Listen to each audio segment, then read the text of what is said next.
When women say my body, my choice, I agree. Yes, we have the right to our bodies and our bodily autonomy. Women and their bodies must be respected and protected. Bodily rights are especially important when a woman is pregnant, because there is more than one body involved.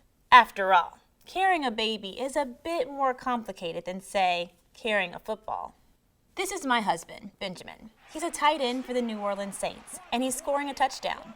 And now he's announcing that I'm pregnant with twins. So, case in point, this is not just my body here. There are 3 bodies.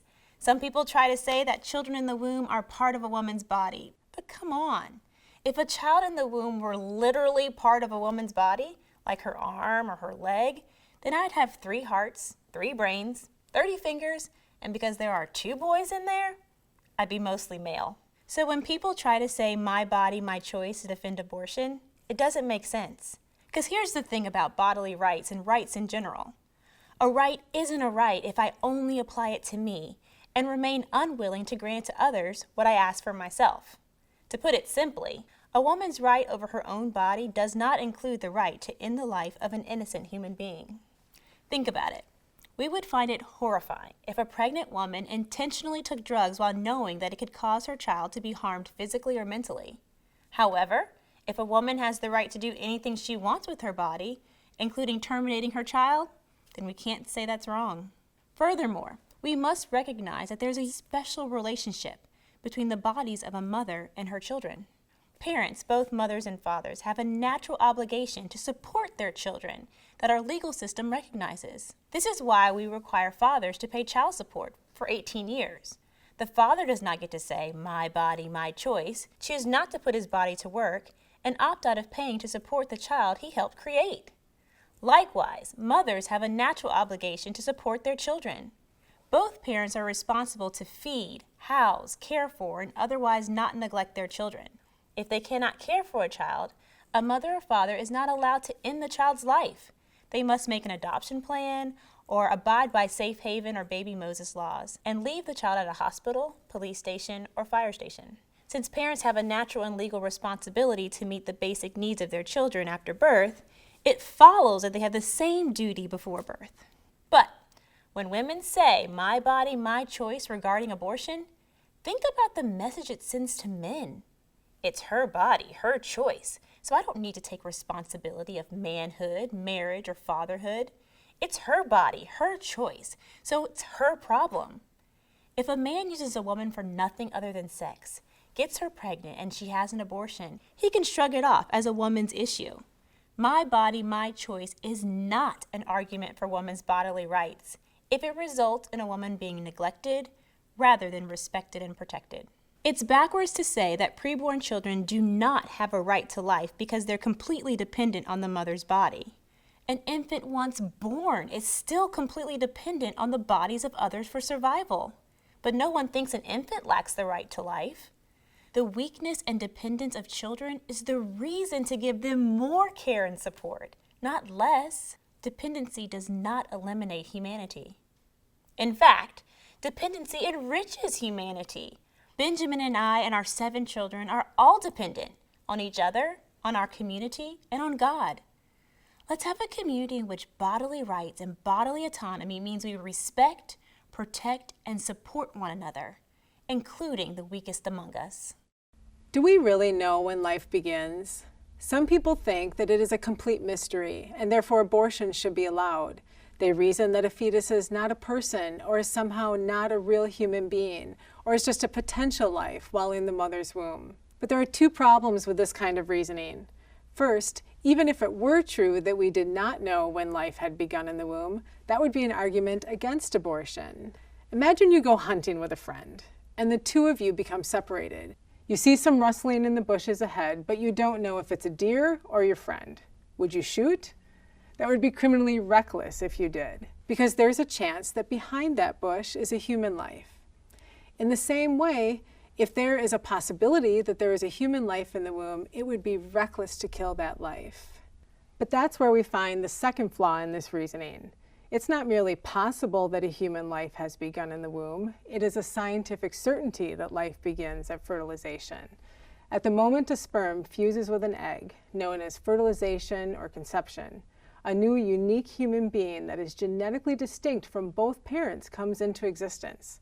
Gender, ethnicity, hair color, eye color, and countless other traits are determined at that moment. This genetic blueprint remains the same for his or her entire life. After conception, a developing baby grows at an extremely rapid pace, especially within the first trimester. The baby's heart begins to beat in the 6th week of pregnancy, which is only a little over 3 weeks from the moment of conception. A new study found that the first heartbeat may occur even sooner, as early as the 5th week, which is about the same time a mother discovers she is pregnant. The baby's lungs and digestive system are also forming. At 8 weeks, human brain activity can be recorded. In fact, the human brain will continue to develop and mature even after birth and well into the person's 20s. At 12 weeks, the tiny child can swallow, scrunch hands into little fists, touch his or her face, and scratch his or her head. The baby's fingers and toes are also complete with nails. Fingerprints are developing by 14 weeks. At 18 weeks, the baby's ears can even hear music and recognize their mother's voice. Between 18 and 30 weeks, doctors can treat preborn babies while still inside the womb with life-saving therapies and repair significant defects for certain diseases. And at 22 weeks, or even sooner, it is possible for babies to be born and survive outside the womb. It is also a fact that preborn children exhibit behaviors that we do on a daily basis. They smile, feel pain, cough, yawn, hiccup, respond to sound and light, sleep, and possibly even dream. Some researchers have even shown that babies may cry while in the womb. So referring to the preborn child as a zygote, blastocyst, embryo, or fetus at different stages of development does nothing to lessen his or her humanity. Those are just ways of referring to age, no different from the terms infant, toddler, adolescent, or adult. It is also false for some to call the preborn child a parasite or consider him or her as nothing more than a blob-like sea cucumber. First, parasites are different in species from their host, and if a fetus were a parasite, then the mother's immune system would attack it. Instead, the mother's body undergoes dramatic changes to specifically provide nourishment and nutrients to her child. Even pro-choice atheist philosopher Peter Singer admits that there is no doubt that from the first moments of its existence, an embryo conceived from human sperm and egg is a human being. And there are thousands of biology and embryology textbooks, modern DNA studies, medical dictionaries, science professors, and medical researchers that all confirm that life begins at fertilization. And every mother, like me, that has experienced pregnancy knows that with every kick and movement the baby makes, life is blooming for the child growing inside. So when does life begin? It is a scientific certainty that human life begins at the moment of conception. Therefore, every abortion kills an innocent human being. To suggest otherwise is to ignore the scientific facts and miss the miracle of life. If we make abortion illegal, won't women have dangerous back alley abortions? I used to think that legal abortion was necessary to protect women from the dangers of illegal abortions. I not only thought that abortion was necessary, I also believed it was a woman's right. In fact, I used to perform first trimester suction abortions and second trimester dismemberment abortions, and I was a medical director for Planned Parenthood for about 2 years. I also had my own abortion. I came to realize that the whole idea of keeping abortion legal to protect women's safety was a lie. With every abortion, I was harming a woman and killing a child. There's no such thing as a safe abortion. One person is killed, and the other is at risk for serious complications, including death. Historically speaking, legalizing abortion did not make it less deadly for women. From the 1940s to the 1970s, deaths of women due to abortion rapidly declined because of better medicine and increased use of antibiotics, not because abortion was made legal. The widespread belief that tens of thousands of women were dying from illegal abortions was a lie, propagated mainly by 2 individuals. Their names were Larry Lader and Bernard Nathanson, co-founders of NARAL, the National Abortion Rights Action League. Like me, Bernard Nathanson eventually converted from abortionist to pro-life advocate. He admitted, "When we spoke of deaths due to illegal abortion, it was always 5,000 to 10,000 per year. I confess I knew the figures were totally false." In 1960, over a decade before the Supreme Court decision Roe v. Wade legalized abortion in all 50 states, the medical director for Planned Parenthood at the time, Mary Calderon, made this statement: "Abortion is no longer a dangerous procedure. In 1957, there were only 260 deaths in the whole country attributed to abortions of any kind. 90% of all illegal abortions are presently being done by physicians. In 1972, the year before Roe v. Wade, 39 women died from illegal abortion and 24 women died from legal abortion. In 1973, the year of Roe v. Wade, 19 women died from illegal abortion and 25 women died from legal abortion. So in the year that abortion was nationally legalized, more women died from legal abortion than illegal abortion. The truth is that whether it is legal or illegal, abortion poses long-term physical and emotional harm for women, including an increased risk of suicide, future infertility, pregnancy loss, and damage to internal organs. Women still die from legal abortion today. Tanya Reeves and Cree Irwin are two women who recently died from legal abortions at Planned Parenthood. Despite legalized abortion, the United States maternal mortality rate is higher than that of nations with more restrictive abortion laws. The United States has a maternal mortality rate of about 14 deaths per 100,000 live births.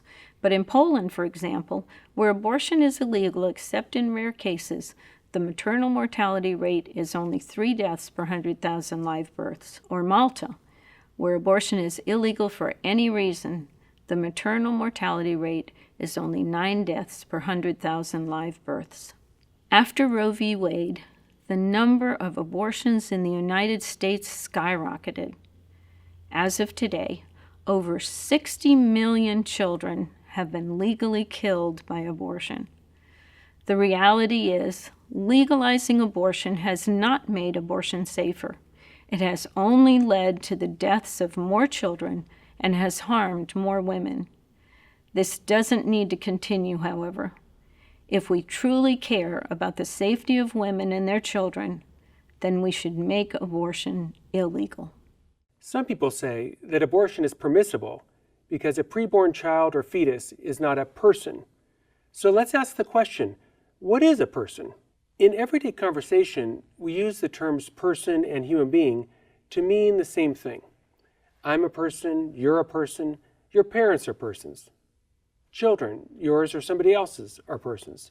Your dog might have a lot of personality, but your dog is not a person. Your car or computer, definitely not persons. But the terms human being and person do belong to different categories.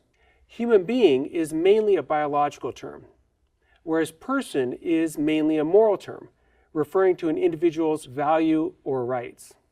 Now, it's simply a scientific fact that preborn children are human beings. Every prenatal human being is an individual member of the species Homo sapiens. From the moment when the sperm fertilizes the egg, the preborn child has his or her own unique genetic identity. The question then arises, do all human beings deserve basic human rights? Are all human beings persons? Or do only some human beings, those similar to us, have value and worth? Every time in human history that we have said that a certain group of human beings are not persons, it's resulted in a horrible tragedy. Think of the slavery of Africans, or the Holocaust of Jewish people, or the oppression of women. All of these human rights abuses came from denying a group of human beings their personhood. So, let's look at the differences between persons like you and me and prenatal human beings. We can easily remember all these differences by the acronym SLED: size, level of development, environment, and dependency. First, size.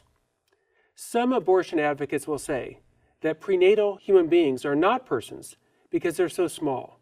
about the size of a dot on a page and less than a couple inches long in the first trimester. But obviously, size is irrelevant for an individual's value. Each one of us is tiny in comparison to a huge boulder, but we are much more valuable. Is a newborn baby less valuable than a huge football player? If you were zapped with a shrinking ray that made you 2 inches tall, would you no longer be a person? What about level of development? Some say that persons must have developed a certain level of rationality or capability of thought. Fetuses are not persons, they say, because they lack rationality, and so it's okay to abort them. If this were true, we would have to deny personhood to infants, since they can't mentally outperform animals like dogs or cats. Indeed, many full-grown adults have severe mental handicaps, but we do not hold their lack of rationality as grounds for mistreating them. Others might say that persons must have developed the ability to suffer. If fetuses are not able to suffer, then it's okay to abort them. Well, is it okay for an adult to be killed painlessly while they sleep? No, of course not. That would be murder. Moreover, rats have the ability to suffer, but no one thinks that rats are persons with equal rights to us. What about environment? Is a preborn child not a person just because it's still in the womb? What's the magical thing that happens at birth that suddenly bestows personhood on the baby? It's hard to believe that killing immediately before birth is morally fine, but killing immediately after birth is morally monstrous. For this reason, some defenders of abortion also defend killing babies after birth. They defend infanticide. Lastly, dependency. Some say personhood happens at viability, when the fetus can live independently from the woman's body. But a newborn infant is also completely dependent on adults to survive. Moreover, ever-changing technology causes the line of viability to move closer and closer to conception. So dependency is arbitrary as well. In conclusion, to say all human beings are persons is to promote human equality and inclusivity, and to ensure that no human being, born or unborn, is ever deprived of their intrinsic dignity and their basic human rights. Any woman who's been raped has suffered a horrific violence and injustice. She needs help, healing, and the support of her community. The rapist should be held accountable to the fullest extent of the law, and in many cases, our laws must be improved to more fully protect women and girls from their attackers.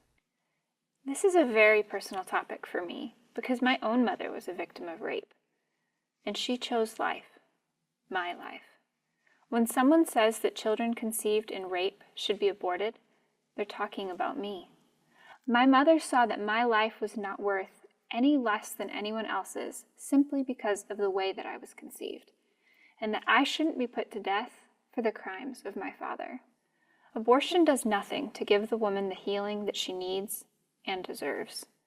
Abortion doesn't erase the rape or undo the violence that the woman has suffered.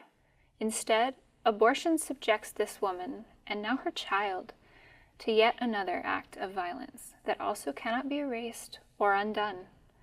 As many rape survivors have poignantly testified, abortion is actually an obstacle to healing after rape. Abortion adds trauma to trauma, and it creates yet another innocent victim. It's never fair to punish an innocent child with what amounts to the death penalty because her father committed a heinous crime. Under our current laws, we do not even give rapists the death penalty. So to put the child to death is to give rapists more rights than we give innocent preborn children. Listen to the testimony of Jennifer Christie, who was brutally raped on a business trip. She became pregnant, but she rejected abortion for her son. I was told that if you just abort, everything will be okay and you'll forget. If you just abort, then you can move on. There's no forgetting. No woman is ever going to forget what happened to her. I've been told so many times that if you just had an abortion, you won't always have this reminder hanging over your head, this reminder. Is my son a reminder? He absolutely is. My son is a reminder every day that as women, we can rise above our circumstances. My son is a reminder that love is always stronger than hate, and that who we are as human beings is not determined by how we were conceived. After Ashley Segrist was raped, she had an abortion. Today, she speaks of the horror she experienced. And I could never, ever deal with my rape because I was so focused on what what I had done in choosing abortion. And that's what people don't understand. Like, we tell rape victims, oh yes, have an abortion, so that way you can go on and we can deal with the rape. But the abortion just makes the rape 1,000 times worse, because now you have these two horrible events that you have to deal with. Abortion is not the loving course of action for a woman seeking healing after sexual assault. We as a community need to hold rapists accountable to the fullest extent of the law and give love and support to both the woman and her child. It is often said that abortion is sometimes medically necessary to protect the life or the health of the mother. This is simply not true. As a neonatologist, I am regularly consulted to advise mothers with high-risk pregnancies, and I routinely care for their babies. I have also personally gone through 2 very difficult pregnancies, each requiring hospitalization. So I have great empathy and respect for all women who are pregnant, especially those with difficult or high-risk pregnancies. What women deserve to know, however, is that even in the most high-risk pregnancies, there is no medical reason why the life of the child must be directly and intentionally ended with an abortion procedure.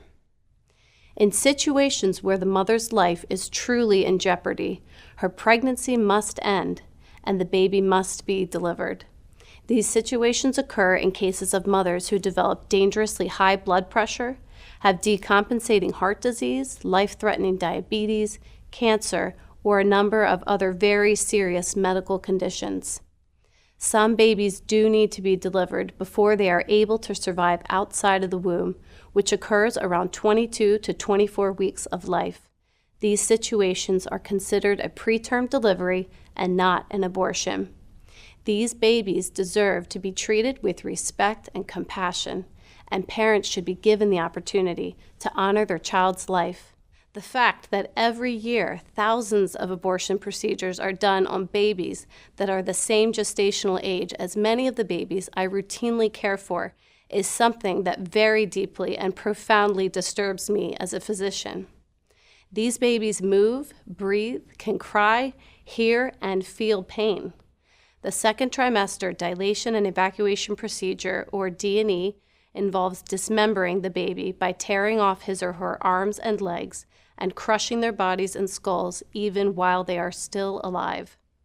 The third trimester induction procedure involves delivering a lethal injection with a large needle into the baby's heart or head.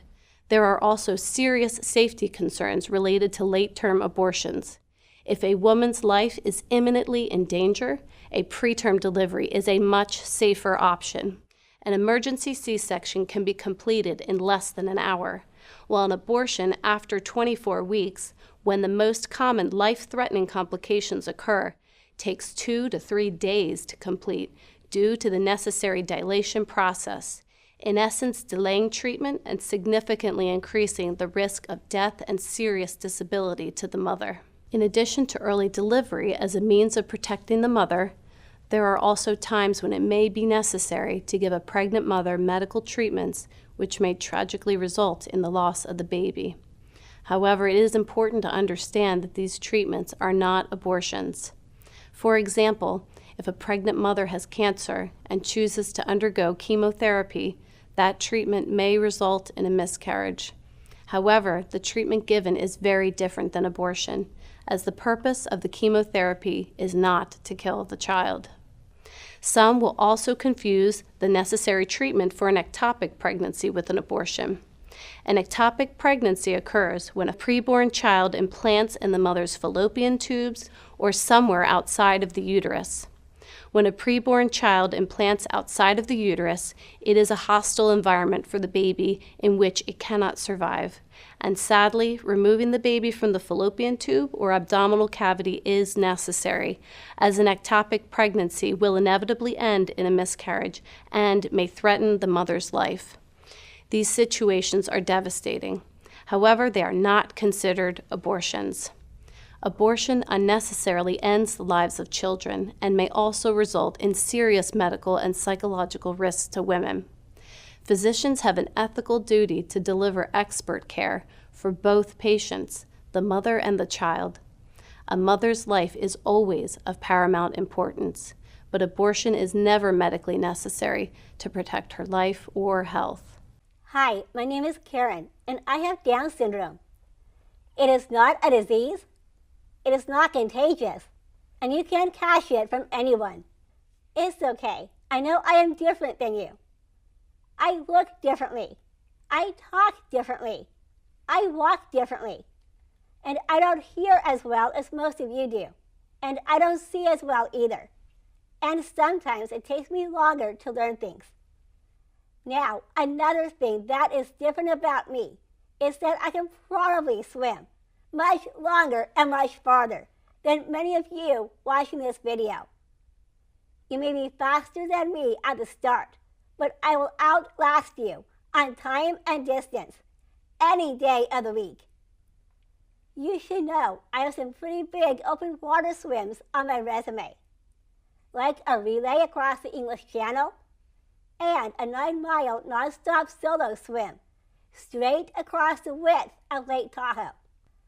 Oh, I also like to tell people that I am the first person with Down syndrome to escape from Alcatraz. I have done that swim from Alcatraz Island, where the prison used to be, all the way across the San Francisco Bay 16 times now. I have a regular high school diploma, a 2-year college degree, an honorary doctorate degree, and I have a good paying job. In short, my life is amazing. It is important that you know that I am not the exception for people with Down syndrome. Stories are pouring into newsrooms, websites, and Facebook pages all around the world about people with Down syndrome who are business owners, hard-working employees, actors, musicians, surfers, hockey players, and public speakers, all showing what is possible when we are given the chance to live a full and inclusive life. You know, 50 years ago, people like me didn't even have a place in the classroom. But then humanity showed up, and all that began to change. That's why you see what you're seeing today. Yes, that's right, a full and inclusive life. Our lives are worth living. And yet, there are those who have come to believe that conditions such as Down syndrome are not compatible with life. And it is much easier today to do something about that. Tragically, humanity has taken a back seat, and millions of people just like me are killed before we can take our first breath. Ending the life of an unborn child who will have a disability is wrong. It is very, very wrong. This comes from a belief that people with disabilities are weak and need to be weeded out from society. This view is unjust, tragic, and deserving of international outrage. It has no place in the world that stands for basic human rights. It is a human rights violation to kill someone who is 25 years old and has a special condition or disability. And it should also be considered a human rights violation to kill someone for these same conditions when she is a child, a baby, or an unborn child. Instead of ending the lives of people who are different from us, let's celebrate their lives and their rights to live up to their own unique full potential, celebrating the things that make us unique individuals, even the difficult things. That's humanity at work. Let's embrace those dads and moms who are choosing life for the babies who may be born with disabilities. And let's band together to focus on improving those lives, not preventing them. It is devastating when any parent learns that their preborn son or daughter has a serious medical condition which will cause the child to have certain challenges in life or even impact his or her ability to survive. As a neonatologist, I personally care for many patients whose parents were given this tragic news. Sadly, many parents are told in these situations that abortion is their only option or their best option. But abortion is not the only option when a preborn child is diagnosed with a serious or lethal medical condition. It is important to understand that unfortunately, some babies are misdiagnosed in utero or have medical conditions whose long-term outcomes are unclear at the moment of diagnosis. If allowed to be born, some of these babies may in fact turn out to be perfectly healthy if they were misdiagnosed, and others may indeed have some special needs, but ultimately live a long and happy life. Medically speaking, it can be very difficult to confidently predict the long-term outcomes of many conditions diagnosed in utero. It is a tragedy that some parents have been offered an abortion based off of a misdiagnosis. This is the story of Suzanne Guy, who at 22 weeks pregnant was told her baby had a chromosomal abnormality incompatible with life and was encouraged to have an abortion by 3 different physicians. Suzanne refused, delivered her daughter at 26 weeks, and now her daughter Rachel is 21 years old. It is a tragedy that Rachel might not have been here today if her mother had made a decision based on a misdiagnosis. In the case of a baby who is accurately diagnosed with a lethal condition while still in the womb, it is important to understand that these are still human beings whose lives deserve to be treated with the highest level of respect and compassion, regardless of their medical condition. Some will argue that children with lethal diagnoses should be aborted in order to prevent them from experiencing suffering. However, this is neither medically supported nor honest. Current medical science confirms that babies as young as 20 weeks are capable of experiencing pain. In a dilation and evacuation or a D&E abortion, babies are intentionally dismembered, many while still alive, having their arms and legs pulled off and their bodies and skulls crushed before being extracted from the womb. In a 3rd trimester induction procedure, a baby is given a lethal injection with a large needle to the head or to the heart. In the cases of babies diagnosed in utero with a lethal condition, we should instead be focusing our efforts on furthering the field of neonatal palliative care, which provides compassionate medical care for terminally ill babies by alleviating any pain or discomfort during the dying process. I have personally cared for many babies born with lethal conditions. We closely monitor these babies for any signs of pain and work with the parents to compassionately treat their baby's discomfort with pain medications, oxygen, and other appropriate measures as medically indicated. We tailor our approach to supporting and caring for these babies in a very personal way, depending on their medical condition, in order to address each infant and family's needs. We also provide support for the mothers of such babies in every way possible. Mothers are given the chance to hold, kiss, talk to, and comfort their babies as they pass. Unfortunately, many mothers carrying babies with lethal medical conditions have never been offered or presented with the option to pursue palliative care for their child. If we are truly advocating to empower and educate women, we need to be openly and honestly discussing this compassionate and life-honoring option. All babies deserve to be born, shown compassion, treated with dignity and respect, and supported, even through the dying process. A society's morality and ethics is only as strong as its treatment of its sickest, smallest, and most vulnerable members. Some abortion advocates say that abortion is necessary to stop the world from becoming overpopulated. But is this true? Is the world really facing an overpopulation crisis? And even if it were true, would aborting large numbers of people be a moral way to respond? It goes without saying that mass slaughter is a crime against humanity and should never, ever be proposed as the solution to any human problem. Overpopulation or no, would you support the annihilation of any segment of humanity, the elderly, for example, or the very young, or women, or men, or people of a certain race or culture? Of course not. The mass extermination of all or part of humanity is the stuff of supervillains or invading aliens. Too many mouths, not enough to go around. And when we faced extinction, I offered a solution. Genocide. Human beings are a disease. a cancer of this planet. You are a plague. For optimal balance, however, there have been times when more radical solutions were required, when the population needed to be reduced rather drastically. And yet, there are those who not only support the mass slaughter of the preborn, but are actually engaged in carrying it out. Take China, for example, which I know well. The Chinese government brags that it has eliminated 400 million people from its population over the last 40 years.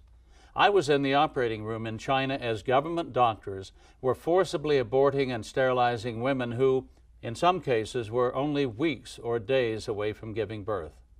These atrocities were committed in the name of combating, you guessed it, overpopulation. In many other developing countries, from India to Indonesia, tens of millions of unborn children have also been aborted in the name of population control. Many of them were little girls. Even if overpopulation were real, the destruction of so many people, each a unique and wonderful human being, would constitute the greatest tragedy in the history of the world. But overpopulation is not real. It is a myth. The world is not running out of living room or resources. Take food, for instance.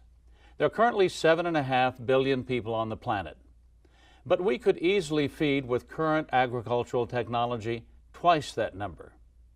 Since the Green Revolution of the 1970s, we are producing more food on less land, and humanity is eating better than ever before. Are there still hungry people? Of course there are. But this is not because there is a global shortage of food, but because of corrupt governments, poor distribution systems, and ongoing wars and civil unrest. Even more striking, the evidence indicates that the world is not in danger from overpopulation. It's in danger from underpopulation.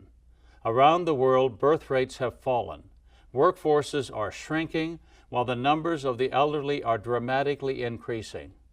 This is a recipe for economic stagnation in countries like Japan. Japan is in the grip of a long-running demographic recession. The answer to the world's population problem is not aborting babies, it's having babies. David Brooks has written in the New York Times that for decades people took dynamism and economic growth for granted and saw population growth as a problem. Now we've gone to the other extreme, and it's clear that young people are the scarce resource. In the 21st century, the United States could be the slowly aging leader of a rapidly aging world. Dozens of countries now have shrinking populations, and nearly all have adopted policies that encourage people to date, to get married, and to have children. Too many Americans have bought into the myth that having children will ruin our world. The truth is that there's plenty of room on God's green earth for all of us. America needs to encourage young couples to marry and to have children. Children are the only future a nation has, the only future a family has. They are the ultimate resource. Overpopulation is not only a myth, it is a myth that kills, and it kills both people and economies.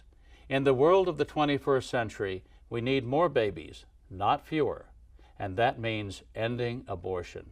Have you ever heard, I'm pro-life, but I don't want to impose my beliefs on others? Or I'm personally opposed to abortion, but I just can't take away somebody else's choice to have one. The reality is, if we acknowledge that abortion takes the life of a human being, then we should be opposed to all abortions. Every innocent human being has a right to not be killed, and that's why we can't just be personally pro-life. Those who are personally pro-life, in an effort to be fair towards other people's views, are actually putting forth a view that's very unfair. Under this view, their own preborn children have human life and human rights, but other people's children may not. If a person is going to be personally pro-life and grant their own preborn children the right to life, then shouldn't they grant that right to every other preborn child? A person would never say that they only personally oppose child abuse. They never say, well, I would never abuse a child myself, but I can't take away a parent's right to abuse their own kids. It wouldn't make any sense. But if the preborn are human beings, then abortion is the ultimate form of child abuse.